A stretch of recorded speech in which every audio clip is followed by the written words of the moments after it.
team. So we are live on Facebook and YouTube. So I'm kind of splitting my attention between both screens and still trying to figure out the best way to do this. So hopefully you'll still feel that I'm fully engaged with you as I get my head around how to kind of look at two cameras at the same time. So we are on part 3 of our series, Why Diets Fail, and I would put in brackets there, most people, because it's clear by now that diets do work for some people. If we go back to part 1, where we talked about the kind of percentages of people that diets are working for, if you haven't looked at part 1 and part 2 already, I would really encourage you to go back to part 1 and part 2. They are part of a series. So part 1 covered kind of an introduction to kind of dieting biology and your body and how your body responds to diets and that sort of thing, and also the kind of the stats behind how successful diets really are for people. I think you'll find some surprising statistics in there for you, but also maybe not surprising based on your own personal success or unsuccess story with diets. Part 2, we looked at your body's kind of metabolic adaptations to dieting, and we also looked at calculating like your BMR and that sort of thing to give you some actionable points to take away and start to make some positive changes toward becoming past your diet and moving toward a stage where you develop your own system that really works for you. So they're the kind of summaries of part 1 and part 2. Each of those parts has their own action points and their own tasks to complete before you move on to part 3. So do, if you can, go back and watch part 1 and part 2 first, because this part will make less sense at this stage if you are just jumping straight in here. However, I do aim for them to all make sense as standalone videos as well. So hopefully, again, if you are on live, you can ask live questions. So if you're on Facebook, on YouTube live, you can post something in the comments and ask a question live. Otherwise, it will be commenting retrospectively and asking me questions for me to come back to at a later date and for, whenever you are watching it as an individual. Okay, so what we can kind of agree on when it comes to your body's response, the main priority of your body is keeping you alive. Okay, so when you are going into a diet, when you are cutting calories, when you're creating a calorie deficit, you are putting your body in a state where it has to make a choice about how it takes care of you. So if you chop out a chunk of calories, and often you see like 500 calories being touted as like the kind of amount to lop off your total calorie target, and for me that's quite dramatic. That's quite a big amount, and I would imagine that your body is going to agree with that, because when that happens, and again, we've covered this before in our metabolic adaptation part 2, but in that case, in that state, your body is going to be in a position where it has to go, right, now what am I going to do to keep this human alive? Okay, obviously your body is part of you and part of your cognition, but your body kind of does work separately to your conscious thought. And even though your intentions are good, you're intending to cut your calories, reduce your intake, and try and stimulate some fat loss or some weight loss, you're putting your body in a position where it has to potentially protect you from a famine state where it feels like you're going into a starvation mode. Logically, you know that that's not true, but your body doesn't recognize the difference between those two things. So it's in a state where it's going, oh my God, my human is dying. Let's protect.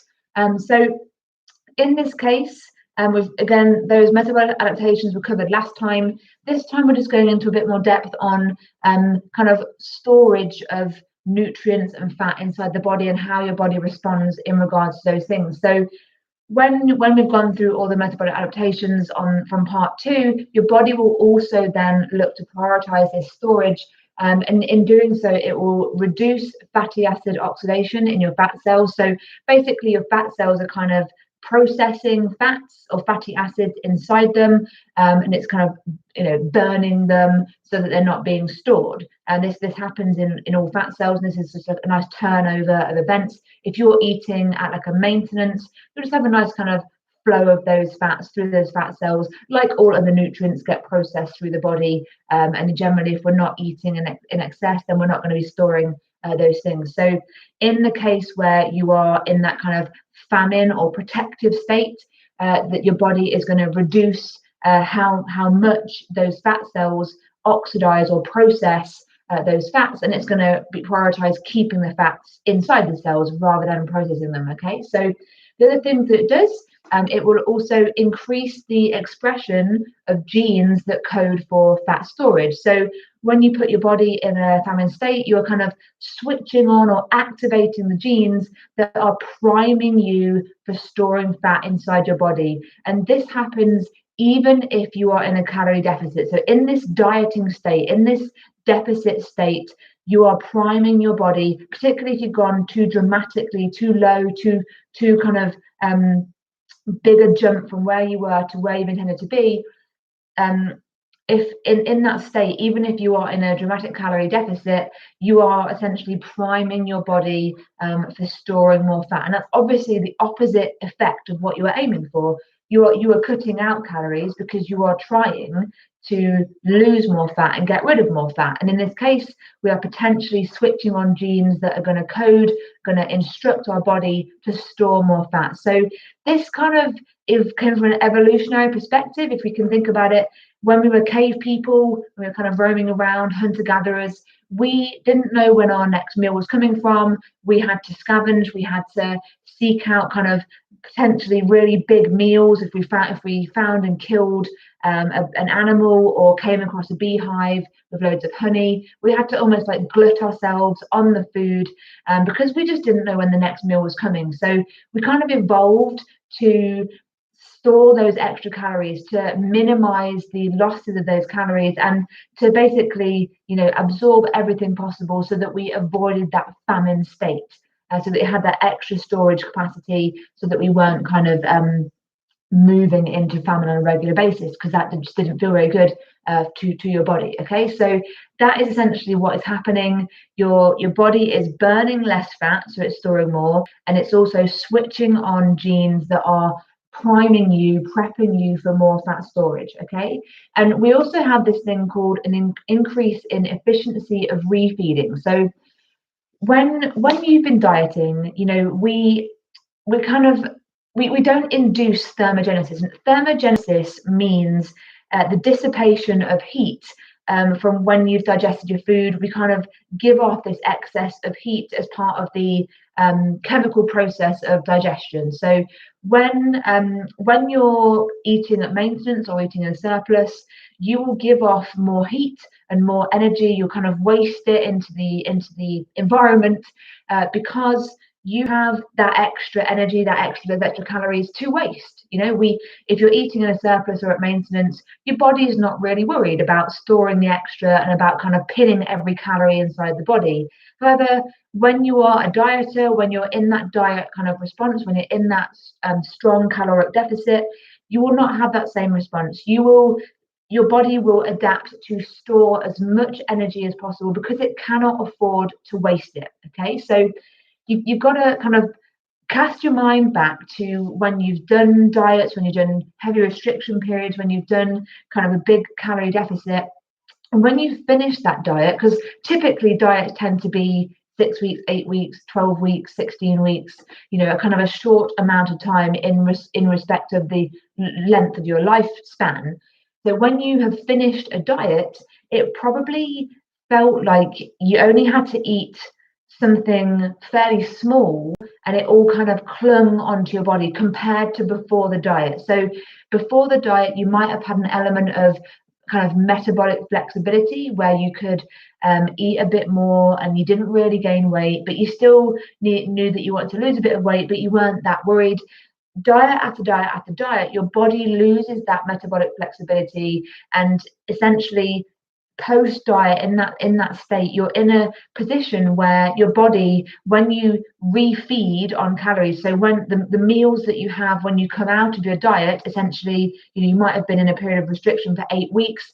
The first kind of couple of meals that you have, especially if the restriction has been particularly heavy, then you might be tempted to go for something that's quite calorie dense and quite kind of satisfying. You might kind of be a bit more frenzied when you're eating.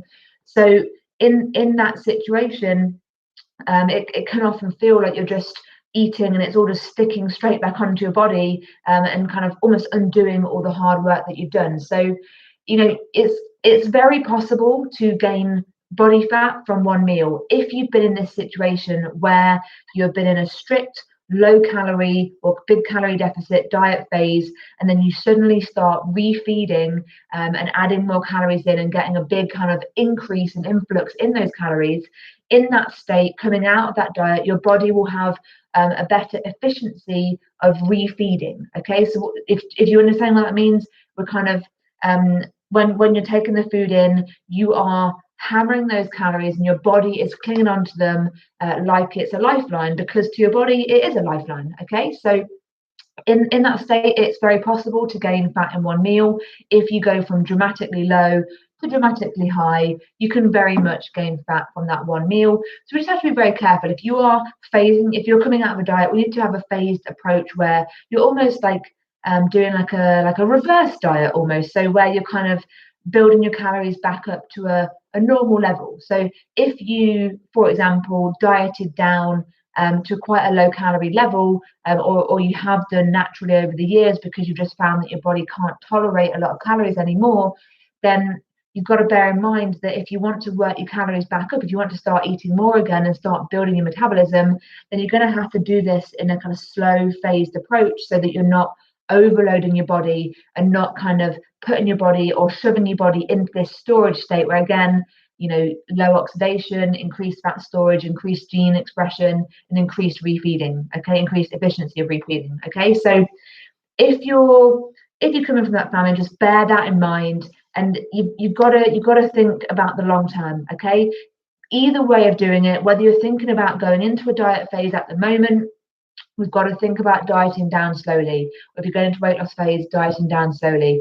If you're coming out of a diet phase and you want to start building, we've got to come up really slowly. And again, it's about an individualized approach. So we've got to put ourselves in this metabolic position where your body feels safe and supported, like it's got enough calories, like it's got enough of the good stuff coming in.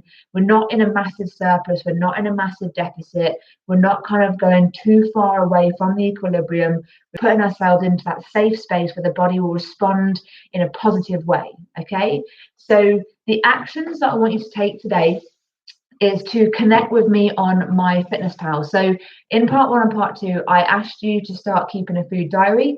If you haven't started doing this already, that'll be your first action today, is to start doing a food diary. Download my Fitness Pal, log in, start logging your food, be as accurate as you can. If you've been doing that for a while now and you want some feedback, if you're in a position to get some feedback, and really I need 7 days of accurate logging to be able to do that, I want you to connect with me on my Fitness Pal. And I can log in and give you some feedback analysis on that. Okay, so let me know when your food diary is ready for me to analyze it. Again, 7 full days of logging, please. I'm not going to take anything less than that. I want a full week of logging, all accurate, if possible, with weighed out foods. I know it's a bit of a chore to do that, but again, at the moment, particularly during this COVID crisis, there's not a lot else to do. So let's get on it. Let's get kind of focused. Let's dedicate ourselves in this period to really understanding our food, understanding kind of the ins and outs, calories in, calories out, and how it all phases together as one big system that's going to help you either lose weight, maintain weight, or gain weight. Okay. And if you did part 2 last week, then send me an email with your BMR calculation. So try and package all that into one, get your food diary done, let me know when it's ready, and send me an email with that BMR calculation from the week 2 action section. Okay, so let's take action on those things today, make a positive change. If you haven't watched part 1 and 2, please go back and watch those first. And then come back to this third one, because they all feed into one another. Okay, they're all part of a package. Part 4, we're going to be talking about your diet memory. So we're going to be talking about how your body kind of remembers every time you've done a diet, and remembers the state you were in and the responses it wants to make, again, to keep you alive. Okay, so I'll be summarizing part 1, 2, and 3 on Friday in part 4, but please intend to have watched part 1, 2, and 3 in full, have the action points ready to go and done if you can, and then come into part 4 on Friday in the Facebook members area or on YouTube Live, and just make sure that you're ready to go with those. Okay, Thanks a lot for your time today. If you've got any questions, post them in the comments of the video or send me an email. Take action, be strong, stay positive, and we'll crack on and make some positive change during this period and beyond.